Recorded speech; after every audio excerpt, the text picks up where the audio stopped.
ihr bei meiner Food Lounge wieder mit dabei seid. Es gibt endlich wieder Johannisbeeren. Ich liebe Johannisbeeren. Ich mag einfach diesen sauren Geschmack. Und wenn man die dann noch in einen Kuchen verarbeitet, oh, dann ist das richtig, richtig lecker.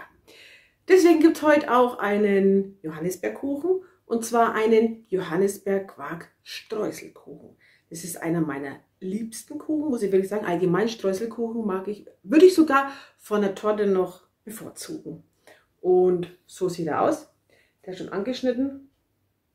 Der ist sowas von lecker. Also den müsst ihr probieren, auch wenn ihr vielleicht kein Fan vom Sauren seid. Probiert es aus. Das ist eine mega Kombination zwischen süß, sauer und einfach lecker. Und jetzt wünsche ich euch viel Spaß beim Video.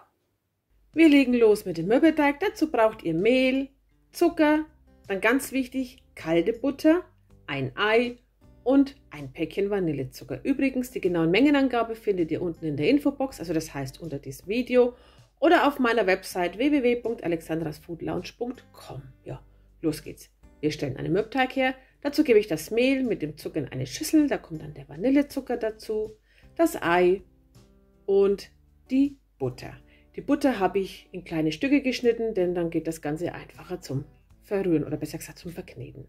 Heute lasse ich mal meine Maschine arbeiten. Übrigens, das Rezept ist für den Teig und die Streusel. Ja, jetzt kneten wir das Ganze so lange, bis der Teig anfängt zu bröseln. Denn das ist der Moment, wo er dann auf die Arbeitsplatte kommt. Und dann nehme ich mir jetzt so, ja nicht ganz die Hälfte, ich würde sagen vielleicht so ein Viertel weg, gibt es in eine Schüssel und den Rest verknete ich dann.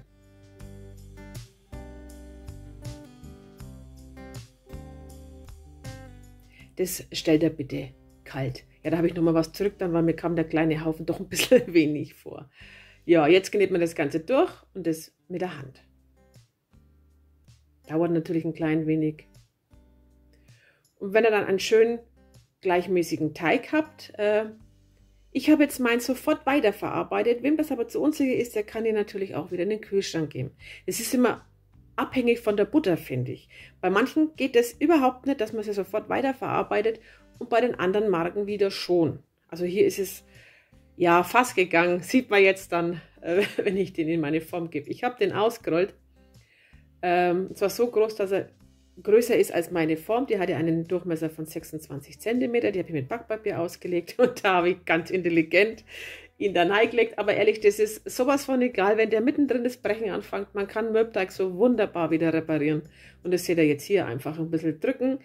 Der Teil, was mir abgefallen ist, den nehme ich jetzt als Rand. Ich forme mir so ein Würstchen, Wurst und quetsche das einfach am Rand entlang. Denn beim Backen fließt es ineinander und dann sieht man das gar nicht mehr. Also macht euch da keinen Kopf, funktioniert bei mir auch nicht immer.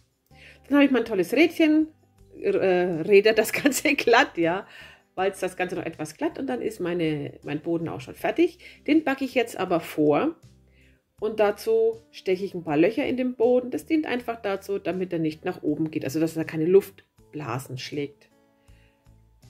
Warum ich ihn vorbacke, ganz wichtig, denn da kommt unheimlich viel Feuchtigkeit rein und wenn ich das jetzt alles auf diesen ungebackenen Boden gebe, dann wird der mir unten nicht durch und wird total klebrig und latschert. Ja, den habe ich jetzt 10 Minuten bei 175 Grad gebacken, so sah er aus. Dann geht es weiter mit der Johannisbeerfüllung. Hier habe ich meine Johannisbeerrispen, die müssen wir jetzt natürlich waschen und von den Rispen befreien. Das geht ganz einfach. Ich mache das immer mit der Gabel. Einfach so eine Rispe nehmen und von oben nach unten die Gabel vorsichtig ziehen und dann geht es ratzifatzi, dann sind die herunten. Geht ganz einfach. Ihr könnt es aber auch mit der Hand machen, wenn es euch das lieber ist. Ja, dann brauche ich noch Zucker, das waren 3 Esslöffel, Stärke und dann habe ich hier Kirschsaft. Ihr könnt aber auch Johannisbeersaft nehmen. Ja, die Stärke kommt jetzt in eine kleine Schüssel. Und da kommt jetzt von dem Kirschsaft 50 Milliliter hinein. Und das Ganze wird dann verrührt. Geht am Anfang ein bisschen schwierig, bis sich die Stärke dann komplett in dem Saft aufgelöst hat. Dann geht es ganz, ganz einfach.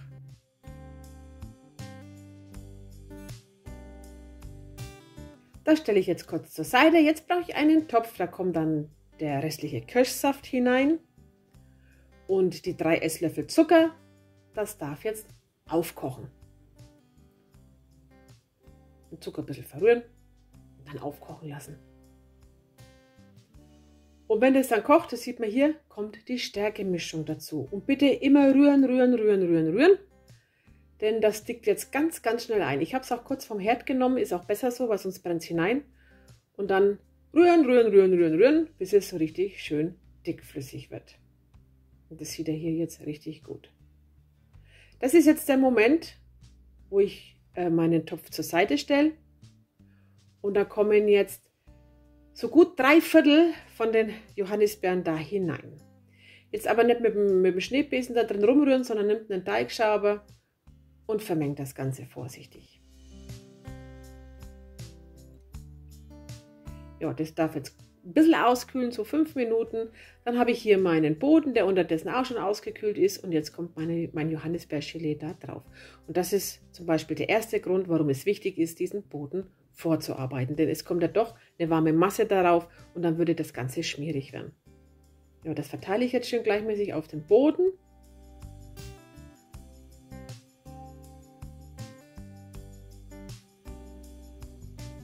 Und dann muss das komplett auskühlen.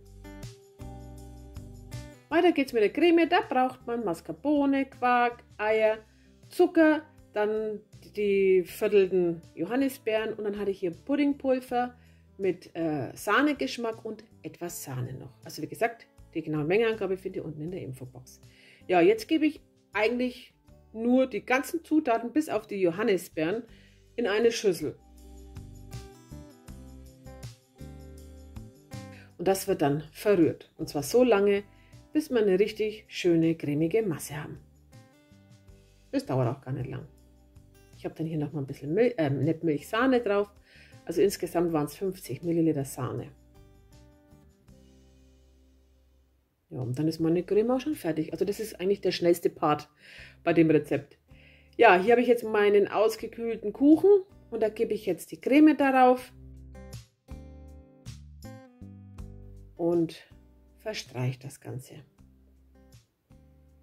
Also mein Rand war höher als der ganze Boden. Ich finde es auch ziemlich wichtig, dass er ein bisschen höher ist, denn der Boden geht beim Backen nach oben. Er fällt zwar dann wieder zusammen, aber so läuft es nicht nebenaus. Ja, obendrauf werden dann die restlichen Johannisbeeren verteilt. Übrigens könnt ihr auch andere Beeren nehmen. Es müssen keine Johannisbeeren sein. Ihr könnt auch Heidelbeeren, Brombeeren, Himbeeren, Erdbeeren. Ihr könnt sogar Äpfel nehmen. Also wie ihr wollt. Die werden da oben drauf verteilt. Und dann brauche ich noch meine Streusel, die bitte in der ganzen Zeit kühl stellen und dann streusel ich das Ganze da oben drauf. Der darf jetzt bei 175 Grad gute 50 bis 60 Minuten backen und nach dem Backen sieht das so aus. Und wenn ihr genau hinschaut, habt ihr das gesehen, der kann atmen. Das hatte ich noch nie bei einem Kuchen. Da rechts unten auf der Seite ist der, hat man das Gefühl gehabt, er atmet. Ja, und wenn er so wackelig ist, wie ihr hier seht, das ist völlig normal, vollkommen in Ordnung. Der darf jetzt in der Form komplett auskühlen und so sah er dann aus. Ich habe dann oben drauf noch ein bisschen Puderzucker gegeben und zur Zierde, zur Deko noch ein paar Johannisbeerrispen. Und dann können dann auch servieren. Also ehrlich, ich liebe solche Kuchen richtig arg. Wie ich am Anfang schon gesagt habe, ich würde sie einer Torte bevorzugen. Also die sind einfach lecker. Und ich mag sowieso jetzt Johannisbeeren, habe ich ja schon gesagt, das Saure. Das ist ein wunderbar leckerer Kuchen. Und der sieht so toll aus. Also ich finde diese Farbkombination richtig, richtig schön. Ja, meine Lieben, das war jetzt das Rezept von meinem Johannisbeer-Quarkkuchen. Man braucht ein kleines bisschen Zeit dazu, aber mein Gott, es geht halt nicht immer alles flott, flott. Ja, hier ist das Stück. Der sieht so toll aus, diese Farbkombination zwischen diesem Puddinggelb, sage ich jetzt mal, rot und das schaut doch einfach nur lecker aus. Und der ist auch wirklich mega lecker. Also das Tolle an solchen Kuchen ist ja auch, man kann sie überall mit hinnehmen. Also eine Torte musst du wieder aufpassen, wenn sie ausrutscht, ja genau. Wenn sie in der Box irgendwie rutscht, dann ist gleich, hat die Sahne gleich eine Delle drin. Und bei solchen Kuchen, wenn da mal was rutscht, da geht nichts kaputt. Also wenn er mal Picknick macht oder in Urlaub fährt oder einfach so für die Schule, für die Arbeit, kann man wunderbar transportieren. Ja, das war es dann auch von mir. Ich hoffe, das wird euch gefallen. Wenn ja, lasst mir einen Daumen nach oben da. Abonniert meinen Kanal und wir sehen uns ganz bald wieder. Dann wünsche ich euch noch einen tollen Tag. Bitte bleibt gesund, passt auf euch auf und bis demnächst. Tschüss.